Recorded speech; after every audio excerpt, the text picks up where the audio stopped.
Hello Taurus, Sun, Moon, Rising at Venus Signs. Kamusta kayo?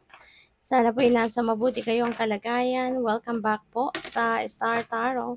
At kung bago kayo rito, welcome din po kayo. Please subscribe, like, share my videos, and leave me a comment kung naka-resonate kayo. Thank you. So, first card ni Taurus, choose who you are becoming. Okay? So, importante, 'di ba, na alam mo kung ano yung direksyon na tatahakin mo, alam mo kung ano talaga yung gusto mong mangyari sa buhay mo. It's best if you know, 'di ba, kung ano yung gusto mong maging ikaw, no? In the near future. Pangarap mo, mga ganyan. So that malaman mo, ma-figure out mo kung kailan ka magsisimula na mag-take action para matupad mo yon or saan ka magsisimula, 'di ba? So, mahalaga na alamin mo muna kung ano yung, kung anong klaseng kung ano yung kunyari, anong gusto mong aralin, anong gusto mong maging profession, 'di ba? Yung mga gano'n ba. So, you really need to figure out para malaman mo kung ano na yung mga steps na gagawin mo, 'di ba? So, stop, drop, and ground. So, most likely, ang iba sa inyo hindi na nakakapagpahinga. Alam mo 'yun, yung parang tuloy-tuloy, tuloy-tuloy, tuloy-tuloy, trabaho ng trabaho, 'di ba? At pupuwedeng nakakaramdam na diyan ang iba sa inyo siguro ng konting physical discomfort, 'di ba? Kapagka ganyan na 'no, kapag pagod na tayo, kapag antok na antok tayo, kulang tayo sa tulog at, nai-stress na ang katawan natin, pati isip natin, hindi ka na rin mapapakali. Mararamdaman mong mahirap. May hirap, may discomfort kang mararamdaman. Kaya kapagka ganyan na ang feeling ninyo, ibig sabihin nun, tumatawag na sa inyo yung katawan ninyo, tinatawagan na kayo na you really need to take a rest. You really need to take care of your body na, of yourself na. Kaya ito yung panawagan sa inyo ngayon. Kasi maaaring may mga ganun na kayo. May mga sintomas na kayo na kailangan na ninyo magpahinga. Kailangan ninyong matulog. Kailangan ninyong kumain ng maayos. Yung mga ganun. So, stop, drop, and ground. So, tigil muna. Drop mo muna, isang tabi mo muna kung ano mga pinagkakaabalahan ninyo and ground yourself. 'Di ba? Magpahinga ka, magnilay-nilay ka, mag-prayer mode ka, matulog ka, 'di ba? Kung ano sa tingin mo, kasi alam mo kung anong kailangan ng katawan mo 'di ba? Alam mo kung anong best para sa iyo. Mararamdaman mo 'yon kung anong kailangan ng katawan mo, kaya 'yun ang gawin mo. Pakinggan mo yung sarili mo. Okay? So, we have the destruction of shiny things. Yan, pupuwedeng may temptation dito, at, alam mo kung, interpretin natin ito ng literal, pupuwedeng ma-distract ka of those shiny things, 'di ba? Mga makikinang na bagay, mga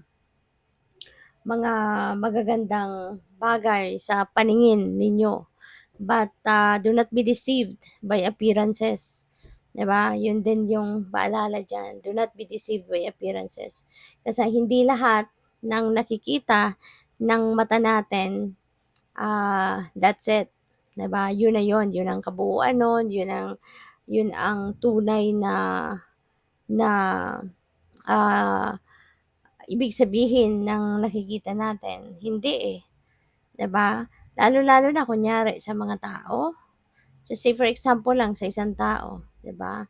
Napakaganda ng ngiti, napakaganda ng, makipag-usap sa'yo, 'di ba? Feeling mo ang bait-bait niya, feeling mo ideal person na siya, 'di ba?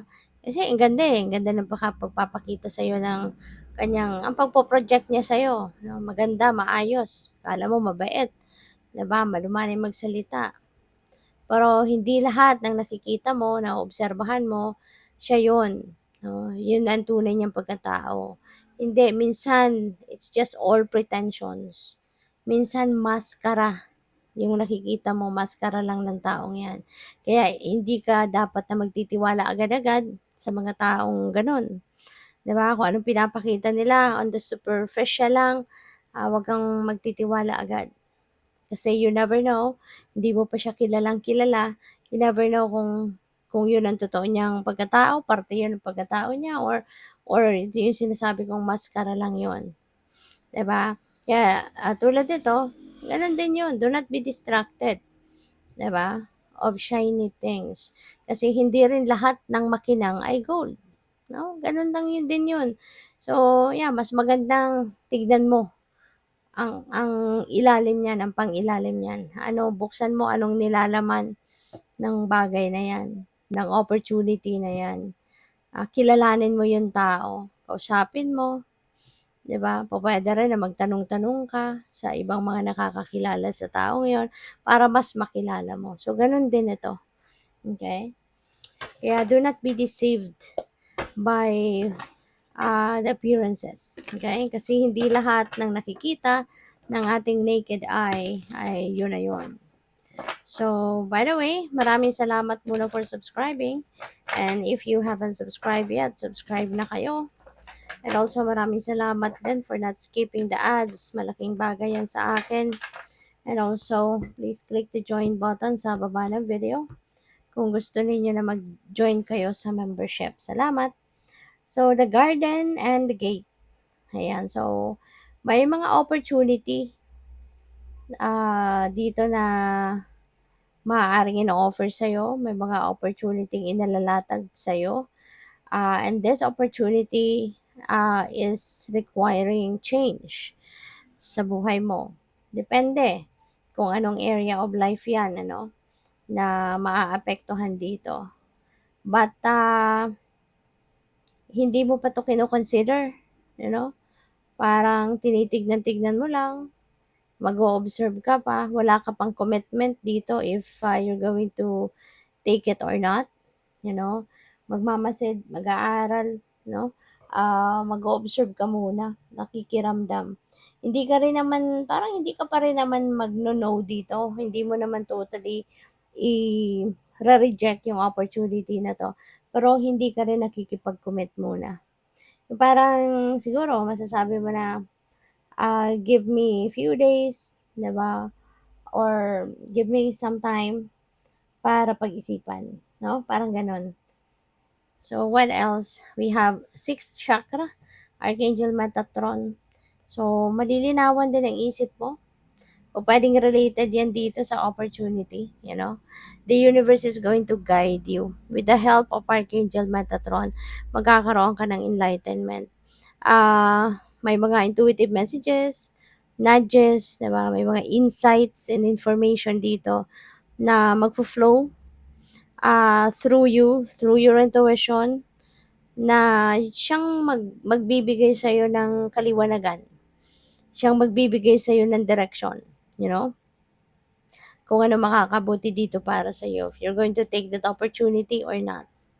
Kasi pwedeng nagdadasal ka din sa universe na gabayan ka. Kaya yun, may mga insights. There are going to be free flowing of information coming in. Okay? So, what else? We have the thinking woman. Maaring merong mag-a-advise din sa'yo. Isang babae. Maaring lalapitan mo siya at tatanungin mo din, no, about this opportunity. Pwede na mabibigyan ka nito ng tulong, ng advice, ng input, 'di ba? Pwedeng gano'n. For others of you, si thinking woman, this could be a teacher, no? This could be a teacher, a mentor. Baka ang iba sa inyo, baka nag-aaral, nagre-research, maaring there is something, a specific subject, you know, na gusto mong matutunan, gusto mong alamin. Maaring meron kang ka-one-on-one na teacher, talent guide, pwedeng gano'n sa'yo, na maaring meron kang skill or talent, no, na gustong i-hone, gusto mong hasain, gusto mo pang maging magaling ka sa bagay na yon. Kaya baka si thinking woman, ito yung tumutulong sa'yo. So, tignan natin ano pa ang mga messages para kay Taurus. Ano pa mga energies na possible na palibot sa'yo in the next a few days. So we have Knight of Swords. Ayan, so there could be an opportunity dito na parang gusto mong habulin. You are going to seize an opportunity at nagmamadali. Si Taurus, pwedeng kunyari na balitaan nyo siguro ito, parang almost huli na, parang ganun. Kaya parang maghahabol ka. Parang, this is also, this is going to create a change sa buhay mo. May pagbabago talaga na magaganap. Pwedeng related yan dito sa The Garden and the Gate. Pwedeng sa kakaisip ninyo, mabalitaan ninyo na deadline na pala.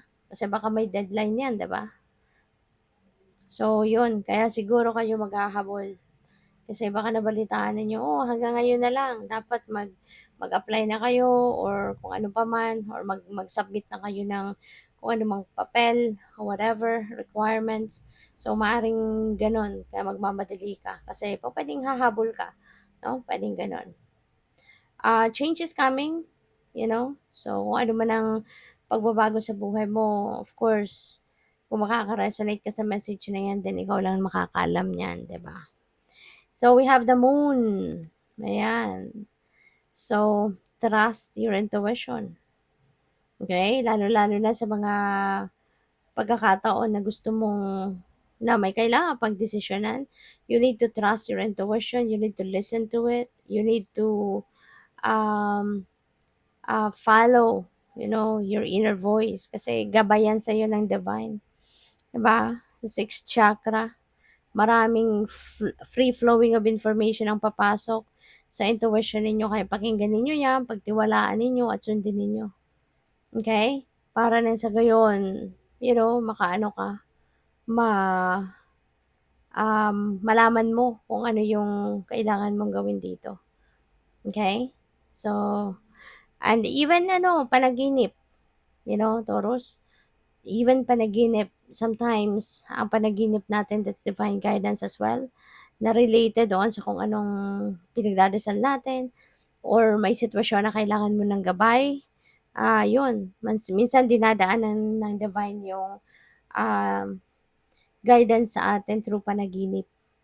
So, we have Two of Cups. Feeling ko dito, meron kang katulong.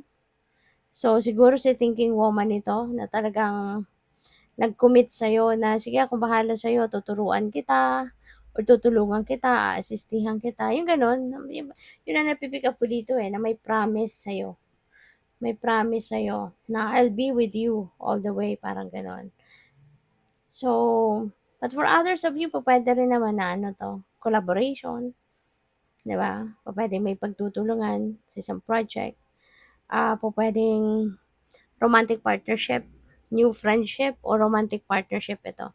Possible yan, no? Na meron dadating na love life, or pwedeng bagong kaibigan. So, good luck. Thank you for watching. Love and light. Namaste.